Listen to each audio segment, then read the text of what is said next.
Fala, gurizada, para você que está acompanhando o Virando o Jogo, estamos aqui finalmente na sexta-feira. Para quem estava esperando o final de semana, chegou. E para alegria de todo mundo, da comunidade de Erechim como um todo, porque o Ipiranga jogou ontem à noite uma goleada, fez uma partida que, na opinião de muitos, foi brilhante, com 4 gols, 3 do Diego Quirino, um hat-trick. E hoje minha convidada, Milena, está aqui mais uma vez no programa para falar sobre esse Ipiranga, que é sim o destaque dessa sexta-feira, apesar de que teremos um final de semana muito movimentado. O Ipiranga joga mais um desafio contra o Aimoré. Mas, Milena, seja bem-vinda mais uma vez. Boa tarde, Eric. Boa tarde a todo o pessoal que está assistindo. É uma honra poder estar aqui de novo e falar do nosso canarinho, né, que vem encantando todos os lugares onde vem jogando. Olha, então vamos começar falando da partida. Eu queria saber a tua opinião, primeiro tempo e segundo tempo. Dá para resumir essa partida, que foi a que o Ipiranga fez mais gols, né? Fez 4-1, mas acabou sofrendo um susto no primeiro tempo. Ainda no final do primeiro tempo, o São José deu um susto. O David fez uma defesa belíssima, talvez a defesa mais importante do David até aqui. E no segundo tempo, o São José faz um gol. Depois, no desenrolar do segundo tempo, o Ipiranga consegue, com algumas trocas também, fazer com que essas chances criadas se tornem gols. E melhor ainda do que a goleada é os 3 pontos. Que avaliação que tu acha que dá para fazer dessa partida? A goleada acho que ajudou, né, essa análise. Eu consegui assistir mais o segundo tempo e tá dando retorno. E para mim foi o começo assim do segundo tempo foi bem assustador, porque o São José começou em cima e logo conseguiu marcar o primeiro gol deles, e aí eu já achei, será que vai acontecer o que aconteceu contra o Novo Hamburgo, da gente tomar mais um empate, saindo na frente? Mas graças a Deus o Quirino estava numa noite iluminada ontem e conseguiu fazer mais 2 e dar uma tranquilidade. Eu acho que o placar do jogo acabou não refletindo tanto como foi o jogo, porque foi um jogo muito disputado, onde o São José levou muito perigo ao gol do Ipiranga, mas mesmo assim o Ipiranga conseguiu fazer o resultado, que é como tu falou, nesse momento os 3 pontos é o mais importante, né? O que acaba nos deixando na zona de classificação. O que mais nos preocupava era a questão de que o Ipiranga vinha fazendo boas atuações, mas o desempenho não era combinado com o resultado. Por exemplo, nas últimas 2 partidas, o Ipiranga acabou perdendo, Internacional e Juventude. E se nós formos fazer uma análise fria, olhando apenas para os números, nós tínhamos até então 2 vitórias, 2 derrotas e um empate. Caso o Ipiranga perdesse o jogo contra o São José, teríamos então mais derrotas, seria a 3ª derrota em casa, a 3ª sequência e a 3ª derrota, mais derrotas do que vitória. Eu chamo a atenção porque parece que do inferno que seria, o Ipiranga começa a sonhar com o céu, que seria o topo da tabela. E agora, pelo menos para aquilo que falou a direção e a comissão técnica, daquilo que eu vi também, porque estive lá no apagar das luzes do Colosso da Lagoa, muita comemoração, Milena, muita gente comemorando, e era natural, é legítimo, porque os jogadores realmente estavam muito alegres, muito contentes com a goleada, com a vitória, porque o Ipiranga sim quer estar entre os 4. E eu acho que, pelo menos nesse jogo, dá para dizer que o Ipiranga tem sim condições de estar lá. Eu concordo plenamente com a sua leitura e complemento dizendo que o jogo contra o Juventude, eu achei na real que foi um jogo fora da curva, justamente por eles terem feito a viagem que fizeram, tanto que eu achei estranho, sabe? Eu nem pensei que teria um jogo contra o Juventude pelo tempo que teve deles voltarem de Manaus, chegarem em Erechim e jogarem. Então eu acho que ali acabou pesando um pouco essa questão da viagem, essa questão do cansaço, mas desde o final do ano, né? Quando a gente acabou não conseguindo ter a subida para a Série B, a gente vê que o futebol que o Ipiranga está jogando é um futebol de time grande, é um futebol que tem suas propostas de jogo, que sabe o que está fazendo com a bola e tem os pontos de muita velocidade, né? O Caprini O Quirino entrou muito bem ontem. Então é um time que vem se moldando e tem tudo e merece estar entre os 4, eu tô achando, pelo Campeonato Gaúcho. Eu acho que merece também. A minha pergunta é em relação a esse ataque, que já entrou, quando entraram em campo, era o melhor ataque da competição. Agora confirma, né, com esses 4 gols, é o melhor ataque. O que dá para dizer sobre esse ataque? Tu coloca mais na conta dos jogadores individualmente conseguirem fazer muitos gols, ou tu acha que é muito mais... muito não, mas isso tem uma participação íntegra, uma participação extremamente importante do treinador por esse estilo de jogo, né, que ataca muito. Qual dos dois tu me diria? Eu acho que é o complemento dos dois, né? Um treinador que sabe explorar os pontos fortes. Não tem tu tem jogadores de muita velocidade, como o Quirino, e tu não aproveitar isso, tu vai acabar perdendo em algum ponto, né? Então eu acho que esse é um ponto muito positivo do treinador, saber estar explorando isso, saber utilizar as pontas, saber segurar no meio quando precisa segurar. E eu acho que isso é um outro fator positivo, sabe? Eu acho que é a junção das duas coisas.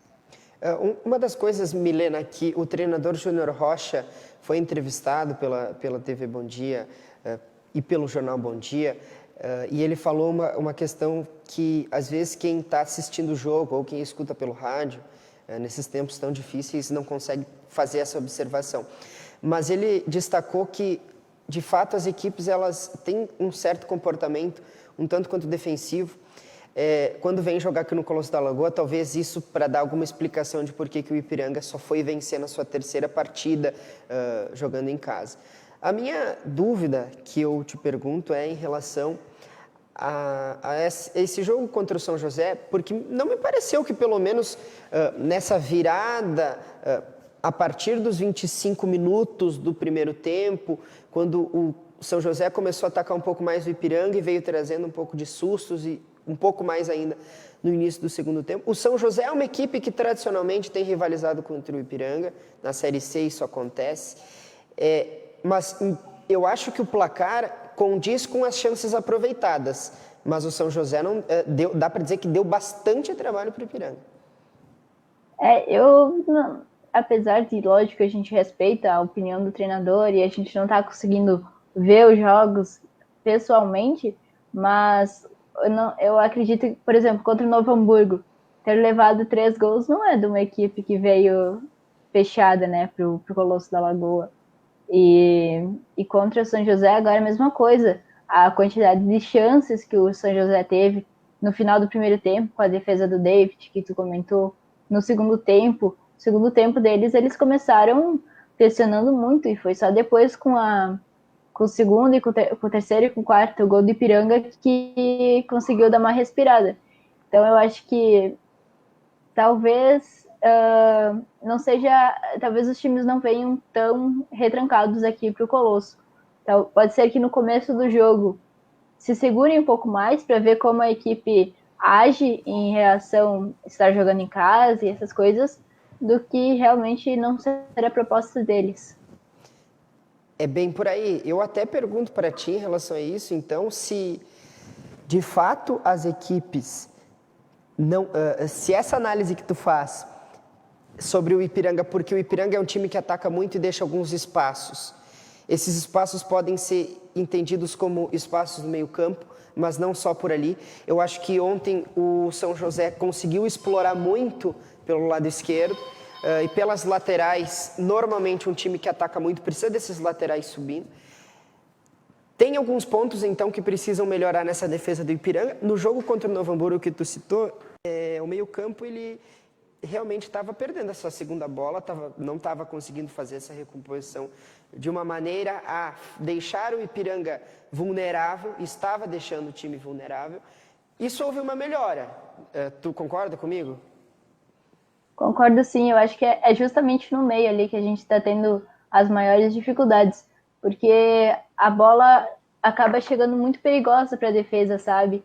E se o meio conseguisse quebrar um pouco mais a bola, para quando chegasse na defesa, conseguir, talvez, o zagueiro conseguir abrir uma bola para um lateral, esse tipo de coisa, sabe? Eu acho que ficaria mais fácil um jogo em si, porque quando acaba perdendo todas as bolas no meio, o outro time vai crescendo, né, ao longo do jogo.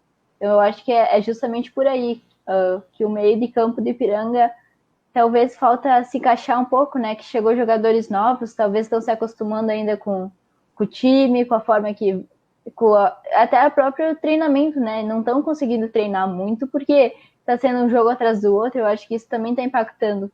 Acaba sendo muito mais uma correção de erros do que um treinamento em si.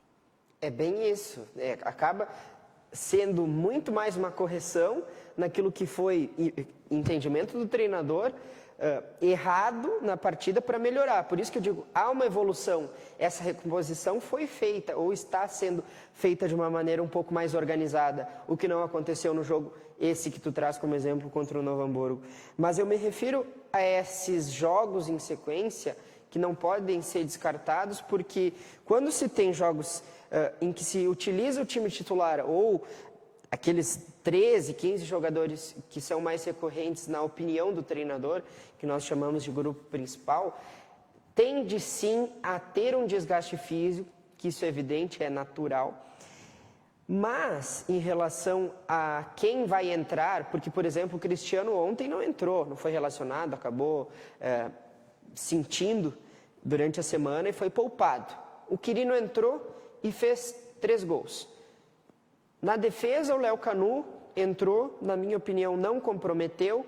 Acho que não há comparações com a defesa titular, acho que o Léo Canu tem que estar no banco mesmo. Mas é um zagueiro que dá a entender que faz aquele arroz com feijão. Na minha opinião, eu acho que o Ipiranga tem um grupo que realmente não é apenas fazer elogio, eu acho que realmente tem um grupo de alguns jogadores ali, ou na sua maioria, que podem entrar e contribuir sem comprometer nem a qualidade do time, a produção, o que tem jogado, e nem a ideia de jogo do Júnior Rocha. Porque, por exemplo, até é bom fazer uma comparação com o Inter, se tu quiser fazer ela, porque o Inter joga muito bem no estilo que o treinador quer, com aqueles que foram selecionados para começar a partida. Agora, existem algumas trocas que ele faz que o time ainda não consegue conciliar esse estilo de jogo e acaba mudando um pouco a postura de jogo do que o treinador quer, ganha o jogo, mas essa mudança acontece no campo. Eu queria que tu falasse sobre isso. Eu concordo, eu acho que o Ipiranga está começando a criar um time qualificado, tanto os titulares quanto as reservas, né? Às vezes, por exemplo, agora a gente está conhecendo até mais os reservas do que os próprios titulares, né? O Quirino estava sendo reserva, e eu lembro dele jogando quando a gente ainda podia ir para o estádio. Eu não vou lembrar outros de cabeça, mas tem o Meia, também tem o Meia, que a gente via muito, muito, e agora ele tá sendo no banco, né? Então eu acho que o Ipiranga tá começando a criar um time, e isso é muito positivo, porque com essa sequência de jogos tu precisa ter um elenco qualificado, tu precisa ter peças que possam mudar o jogo, tanto individualmente quanto mudar a característica, né, do que como tu vem jogando. Eu acho que isso é muito positivo pro nosso time. Eu já pego esse assunto, esse gancho para falar sobre o Inter. Eu escrevia, inclusive, uma matéria que imagino que vai entrar aí no final de semana, em relação ao estilo de jogo Miguel Angel Ramírez. É um treinador que chegou no Inter, todo mundo já sabe por que ele está aqui. São 3 vitórias em sequência. O time do Inter tem 4 vitórias. 3 delas foram conquistadas com Miguel Angel Ramírez. E a liderança do campeonato também. Mas o grande questionamento é sobre um time titular, sobre um time que tem a cara do Miguel Angel Ramírez. E me parece, e isso é uma opinião particular minha, que ainda falta muito, mas falta muito para conseguir dizer que esse vai ser o time do Inter na temporada. Eu concordo plenamente, porque tanto que uma das primeiras entrevistas que ele fez assim foi falar que todo mundo, eu acho que foi até o próprio auxiliar dele, que todo mundo tá zerado para eles, sabe? Que todo mundo vai ter a oportunidade de mostrar pelo que veio. E a gente já percebe isso, que todo jogador tá tendo um jogo, 2 jogos, todo mundo tá podendo jogar, sabe? Então eu acho que vai longe ainda. Talvez no primeiro da Libertadores a gente já tenha uma ideia de como vai ser o time em si, sabe, ao longo do ano. Só que é exatamente isso que eu tava falando do próprio Ipiranga, né? Do Ipiranga tá começando a criar uma equipe qualificada, o mesmo tá acontecendo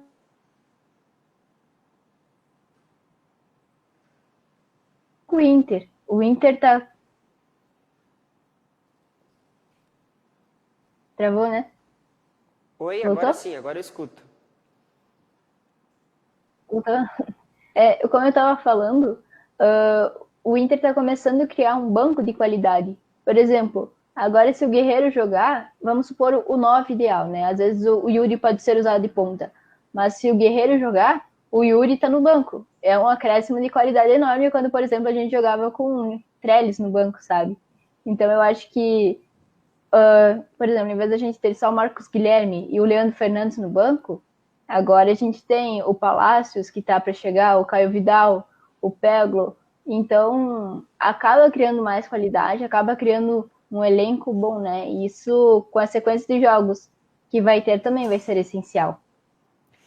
Eu concordo contigo, eu acho que sim. Esses nomes que o Inter tem é um bom plantel.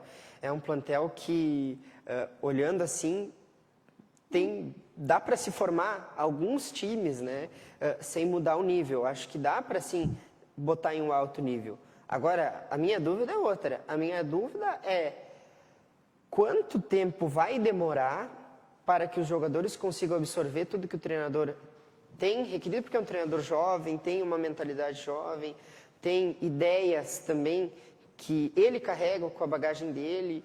E eu faço essa diferença, não querendo dizer que um técnico estrangeiro ou um técnico espanhol, ou técnicos que não são brasileiros, eles têm trabalhos mais difíceis de ser absorvidos do que os técnicos brasileiros. Qualquer mudança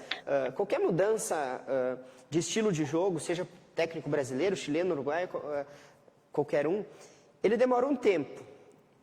Se eu tivesse aqui falando da chegada do Kudê, que também é um estrangeiro, mas outro treinador, que joga com um estilo um pouco mais ofensivo, eu também falaria dessa diferença do estilo de jogo do Abel para esse novo técnico.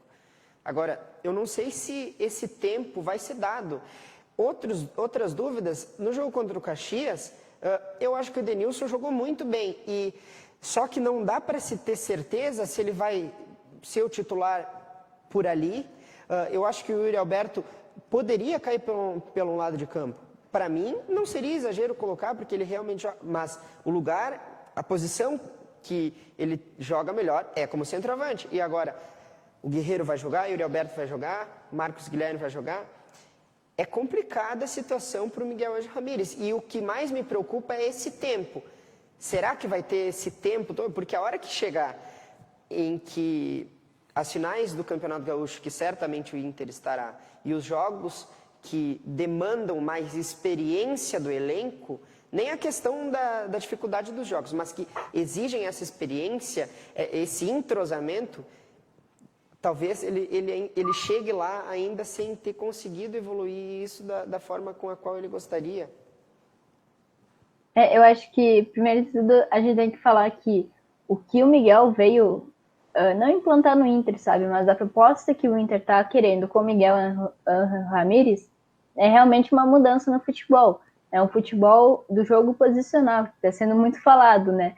Então, não é o estilo do Kudê, não é o estilo do Abel. Então, é o terceiro estilo para esse grupo de jogadores, que realmente o jogo posicional demora mais tempo para ser entendido, para ser compreendido. Só que a gente já está vendo que os jogadores já estão conseguindo entender. Eles estão entendendo, mas eles ainda estão com um pouco de medo, receio de executar. E isso aí só vai acontecer com treinamento e jogo, treinamento e jogo. E eu vejo que essa gestão, ela tá blindada, sabe? Eles vão proteger muito o projeto. E por isso também que trouxeram, né? O Grossi do River, trouxeram agora um novo gerente, um CEO.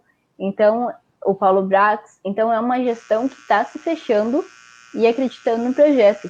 E eu acho que isso também vai ajudar com essa nova regra que a CBF colocou, né? Que só pode trocar de treinador uma vez. Então eu acredito muito que o Inter e toda a torcida, né? A gente espera que a torcida realmente abrace e dê tempo ao tempo. Que não seja na primeira derrota que acha que não vale mais nada, que não sobrou nada, sabe? Então eu acho que é muito isso de entender o tempo, os jogadores terem mais, eu digo até uma certa coragem, sabe? De executar mais. Às vezes a gente percebe, né? Que falta um passe aqui, um passe lá, não tem tanta coragem de dar um passe mais longo, mas isso vai acontecendo naturalmente com o passar do tempo. E eu acho que os frutos para serem colhidos ali na frente são só os melhores. Dá para dizer que com essa nova filosofia de jogo implementada pelo técnico, essa mudança administrativa no Inter, são novas caras, apesar da ausência do torcedor, dá para dizer que é um novo rumo para o Internacional? Eu acho que dá sim, sabe? E até vou comentar um post que eles fizeram ontem, né? Do Dia do Orgulho LGBTQIA+. Eles fizeram posicionamento, quiseram falar muito sobre isso, fizeram 2 medidas muito importantes. Então eu acho que o Inter tá voltando a ser o Inter mesmo, sabe? O clube do povo, o clube de todos, com aquele futebol que encanta os olhos. E eu acho que isso dentro de campo e fora de campo. Então eu acho que vai ser um ano muito bom para nós. Talvez não com títulos, para a gente realmente organizar a casa. Mas o que nos espera ali para frente é algo muito animador.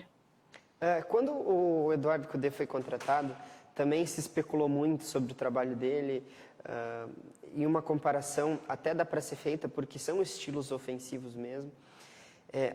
Agora, se for fazer essa comparação, tu acha que o Miguel Ângelo chega com mais responsabilidade para comandar o Inter?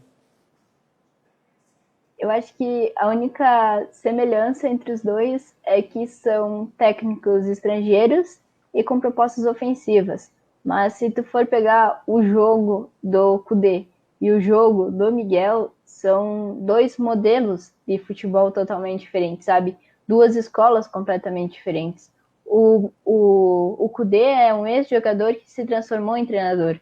E o Miguel não. O Miguel estudou para ser treinador, passou pelas escolas, assim, de vários lugares, conhece vários lugares. Então, e o Cudê era muito mais argentino, sabe? Da Argentina mesmo. Não quer dizer que um seja melhor que o outro. Só que eu acho que são coisas diferentes.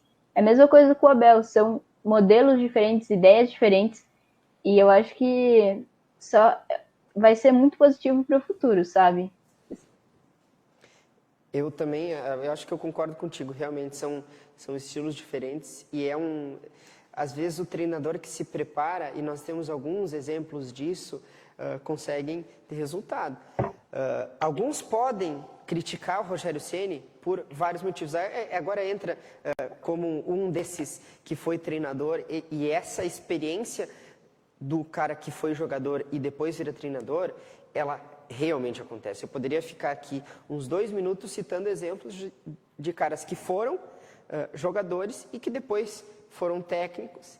E eu lembro até que essa é uma discussão bem recorrente, inclusive, porque faz toda a diferença. Agora o treinador que se prepara também pode sim ter resultados, mesmo sem ter sido jogador. E a maioria é apenas treinador, né? Mas, Milena, vamos... O próprio Lisca, né? O Lisca, que conseguiu acesso com a América, ele não foi jogador, ele estudou a vida toda como treinador. E eu não tenho medo de afirmar, sabe, que com o elenco que ele tinha, o que ele chegou numa semifinal de Copa do Brasil, passando pelo Palmeiras, sabe? Tipo, fazendo um jogo franco contra o campeão da Libertadores para ver o tamanho do feito do Lisca, né? Com certeza. É um treinador realmente que dentro do cenário nacional, agora já pertence à Série A, mas é realmente duro, né, para nós vermos um treinador treinando um time de Série B, sendo que tem condições para treinar um time de Série A.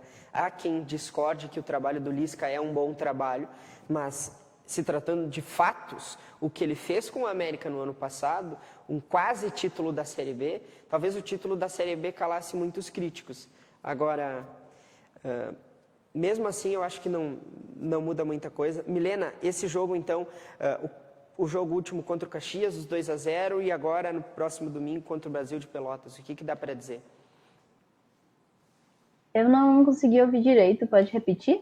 O jogo contra o Caxias, 2-0, terceira vitória seguida, e o Brasil de Pelotas nesse final de semana. Eu acho até que o Brasil vai ser uma equipe um pouco mais qualificada que o Caxias, porque o Brasil é uma equipe que já está estruturada na Série B, que eu não tenho dúvidas que talvez brigue para subir agora, no próximo ano, e vão estar jogando em casa, né? Isso acaba pesando muito. Apesar de ser uma distância curta entre Pelotas e Porto Alegre, é uma distância, né? E toda viagem acaba cansando um pouco mais os jogadores. Mas eu acho que o Inter vai conseguir fazer de novo o seu jogo. Lógico que o gramado de outros estádios, principalmente do interior, não é a mesma coisa que o Beira-Rio, e isso acaba pesando. Mas eu acho que o Inter vai conseguir manter essa sequência, sabe? Vai rodar de novo todo o elenco. E esse é o principal, que consiga ver todos os jogadores, fazer uma boa apresentação, fazer um bom jogo acima do resultado, sabe? E que se possa tirar alguma coisa do que foi positivo e negativo do jogo.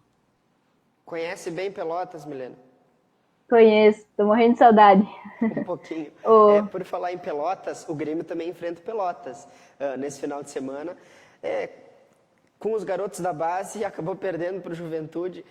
Me parece, olhando de longe a respeito desse Grêmio, que é um Grêmio que não apresenta nada novo, apesar dos garotos, claro, mostrarem alguns deles serem destaque, mas me parece um futebol que, mesmo que ausente o técnico Renato Portaluppi, o Grêmio ainda vem jogando da mesma forma do que estava jogando na última temporada.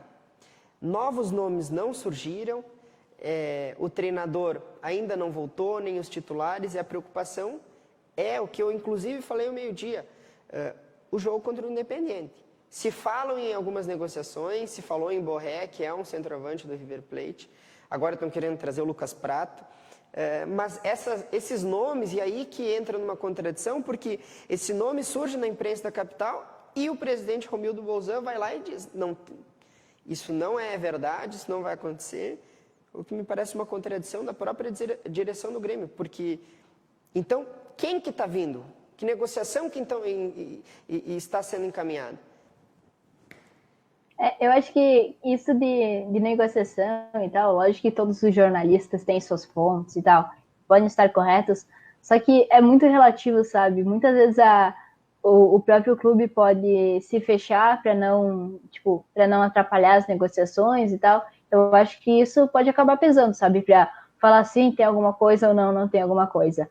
Mas sobre o Grêmio seguir jogando, a gente já percebe, né, que depois que ganhou a Copa do Brasil, ganhou a Libertadores, ganhou tudo que tinha que ganhar, chegou de novo na Copa do Brasil, então parece que chegou num teto, sabe, que precisa renovar as coisas, que precisa entender o novo, que precisa entender que, tipo, o sistema já foi, que os outros times já entenderam como marcar o Grêmio, que os outros times já entenderam quais são os pontos fracos do Grêmio.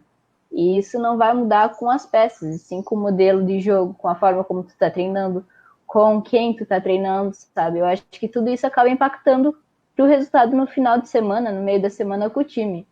E sobre os guris, eu sou uma entusiasta da base, né? E não é porque é o rival que eu vou favorecer ou não, mas eu fico com muito receio desses guris estarem sendo colocados numa fogueira, sabe? Como aconteceu no Inter um tempo atrás, quando o Inter estava assim, não conseguia vencer dos mais fracos, dos times, né, com menor poder aquisitivo, esse tipo de coisa. Então eu acho que é muito perigoso estar colocando esses guris nesse cenário, sabe? Lógico que tem que lançar jogadores e tal, mas tem que colocar eles num cenário onde eles possam jogar o melhor futebol, onde eles possam se sentir seguros para fazer o que eles precisam fazer dentro de campo e possam ser aproveitados, sabe? e não que eles acabem sendo taxados como jogador ruim, como qualquer outra coisa, por ter errado um passe, por ter errado um gol, por não ter ganho do Juventude. Só que o Juventude também é time de Série A, né? Por mais que tá chegando agora, é um time de Série A, um time que vem se estruturando, que teve mais tempo de preparação. O Grêmio acabou a Copa do Brasil faz um mês, nem isso. Então, acaba pesando tudo isso, né? E sobre o Del Valle, eu também fico com bastante receio. Eu não consegui assistir nem o jogo do Grêmio contra o Yakult, alguma coisa assim, e o do Del Valle. Só que é justamente o Ramires, né, que deixou lá esse sistema de jogo. E o Del Valle, não dá para esquecer que ano passado fez 5 no Flamengo. Um Flamengo que já estava meio em alta. Então, olha, não seria nenhuma surpresa se o Del Valle acabasse complicando bastante a vida do Grêmio. Milena, nosso tempo encerrou, já está esgotado, já está explodindo aqui. Eu quero apenas destacar um ponto, nós poderíamos ficar aqui, acho que mais uma hora falando sobre categorias de base. Queimar um atleta vindo da base, um jogador que poderia render frutos pela falta de organização do clube, talvez isso para mim seja tão ruim quanto não conquistar nada no campeonato, ser um ano jogado fora, porque bons jogadores poderiam surgir e ser jogados fora, como tu bem falou. Milena, muito obrigado pela tua participação mais uma vez e bom final de semana. Eu que agradeço, Eric, pode contar comigo sempre. E vamos aí, né, torcendo pro nosso Ipiranga garantir logo essa classificação e que o Inter ganhe lá em Pelotas e que o Grêmio consiga também um pontinho. Um abraço, Milena, um abraço para todo mundo, bom final de semana a todos.